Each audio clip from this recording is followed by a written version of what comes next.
Other then that உங்களோட axilla அதாவது under arms அக்கிள் பகுதியிலையும் ஏதாவது கட்டி மாதிரி நெறி கட்டின்னு சொல்லுவோம் இல்லையா, அந்த மாதிரி ஏதாவது இருந்தாலும் அதை இக்னோர் பண்ணாமல் நீங்கள் செக் பண்ணிக்கணும். So this is how you do a self breast examination. Self breast examination பண்ணுறதுனால ஆஸ் ஏர்லி ஆஸ் 3 to 5 இயர்ஸ்க்கு முன்னாடியே கூட நீங்கள் ஏர்லியாக டிடெக்ட் பண்ணிக்க முடியும். ஸோ அதை பண்ணிட்டு ஃபர்தர் இமேஜிங் உங்களுக்கு தேவைப்படலாம். சம்டைம்ஸ் செல்ஃப் ரெஸ்ட் எக்ஸாமினேஷனில் நீங்கள் ஃபைப்ரோ அடினோமாவை கூட கண்டுபிடிச்சிருக்கலாம். அகெயின் அதை ஃபாலோஅப்பில் வச்சுருந்தீங்கன்னா ரொம்ப நல்லது. ஸோ செகண்ட் ஸ்டெப் வந்து அல்ட்ராசவுண்ட் பிரெஸ்ட். ஸோ ஃபர்தராக நீங்கள் கைனகாலஜிஸ்ட் கிட்ட போகும்போது along with your self breast examination அவங்களும் வந்து பிரெஸ்ட் எக்ஸாமினேஷன் பண்ணுவாங்க. அவங்களுடைய ஃபைண்டிங்ஸ் வந்து நோட் டவுன் பண்ணுவாங்க.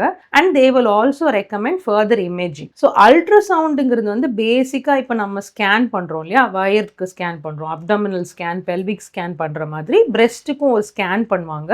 It is a easy procedure, easily available, சீப்பு, அதே மாதிரி லெஸ் பெயின்லெஸ், அதாவது பெயினே இருக்காது.